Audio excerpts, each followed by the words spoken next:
మరికొద్ది రోజుల్లో ఆషాఢ మాసం ప్రారంభం కాబోతుంది. హైదరాబాద్, సికింద్రాబాద్ జంట నగరాలు బోనాల పండుగకు సిద్ధమవుతున్నాయి. ప్రత్యేక రాష్ట్రం ఏర్పడ్డాక తొలిసారి అధికారంలోకి వచ్చిన కాంగ్రెస్ ప్రభుత్వం ఈసారి బోనాల ఉత్సవాలను అత్యంత ప్రతిష్టాత్మకంగా నిర్వహించనుంది. ఆషాఢంలో వచ్చే మొదటి ఆదివారంతో ఈ బోనాలు ప్రారంభమవుతాయి. ఏడాది జూన్ 26 నుంచి బోనాలు మొదలు కాబోతున్నాయి. బోనం అంటే భోజనం అని అర్థం. అమ్మవారికి సమర్పించే నైవేద్యమే బోనం. భక్తి శ్రద్ధలతో మహిళలు ఈ బోనాల పండుగను వైభవంగా జరుపుకుంటారు.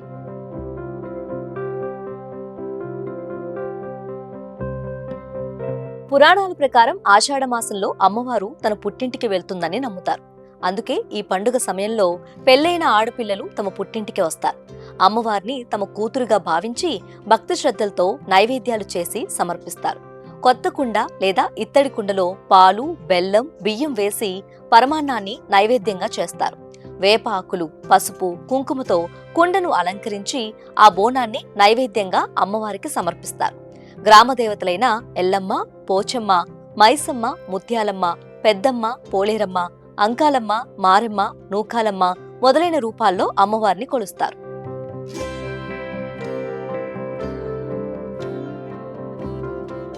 గతంలో ఈ తంతును ఊరడి అనేవాళ్ళు. తర్వాత కాలంలో బోనాలుగా మారింది. బోనాల సందర్భంగా మహిళలు పట్టు చీరలు, నగలు ధరించి అందంగా ముస్తాబవుతారు. బోనాలు తీసుకెళ్తున్న మహిళలను అమ్మవారు ఆవహిస్తారని నమ్ముతారు. వారిని శాంతిపరిచేందుకు ఆలయం దగ్గర బోనం ఎత్తిన మహిళ కాళ్ల మీద నీళ్లు పోస్తారు.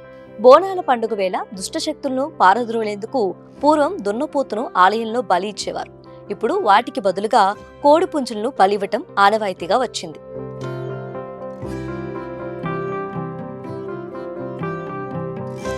సాధారణంగా ఆషాఢ మాసంలో వచ్చే మొదటి గురువారం లేదా ఆదివారం రోజున భాగ్యనగరంలో బోనాల సందడి మొదలవుతుంది. ఈ ఏడాది ఆషాఢ మాసంలో ముందుగా గురువారం జూన్ 26న వస్తుంది. అందుకే గురువారం రోజున బోనాలు ప్రారంభం కానున్నాయి. ప్రతి ఏడాది తొలుత గోల్కొండలో జగదాంబిక అమ్మవారికి బంగారు బోనం సమర్పించడంతో భాగ్యనగరంలో బోనాల సందడి షూరవుతుంది. గోల్కొండ తర్వాత ఉజ్జాయిని మహంకాళికి, లాల్ దర్వాజా మహాకాళికి బోనాలు నిర్వహిస్తారు. తిరిగి గోల్కొండ కోటలో చివరి బోనంతో భాగ్యనగరంలో ఈ ఉత్సవాలను ముగుస్తాయి. అమ్మవారి సోదరుడైన పోతురాజును ప్రతిబింబించే ఒక వ్యక్తి బోనాలకు ప్రాతినిధ్యం వహిస్తాడు. నుదుటి మీద పెద్ద బొట్టుతో, ఎరుపు రంగు ధోతి, కాళ్లకు గంటలు ధరించి శరీరమంతా పసుపు, కుంకుమ రాసుకొని దప్పులకు తగినట్టుగా నృత్యం చేస్తూ ఊరేగింపులో పాల్గొంటాడు.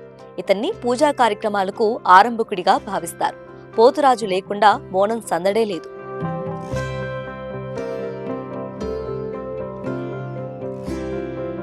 ఆషాఢ మాసంలో వర్షాలు మొదలవుతాయి.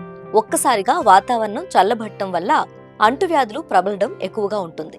వ్యాధులను నయం చేయమని ప్రజలు గ్రామదేవతలకు ఉత్సవాలు నిర్వహించి అమ్మవారికి నైవేద్యాలు సమర్పించడం ఆచారంగా వచ్చింది. పసుపు కలిపిన నీరు ఊరంతా చల్లుకుంటూ వేపాకులు పట్టుకుంటూ ఊరేగింపుగా గ్రామదేవతల ఆలయాలకు తరలి వెళ్తారు.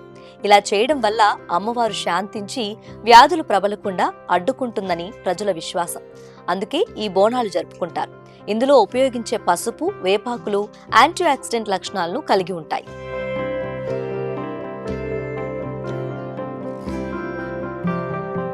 ఇక పండుగ మరుసటి రోజు ఉదయం రంగం జరుగుతుంది. ఒక స్త్రీ మీదకు మహంకాళి అమ్మవారు ఆవహించి భవిష్యవాణి పలుకుతుందని భక్తుల విశ్వాసం.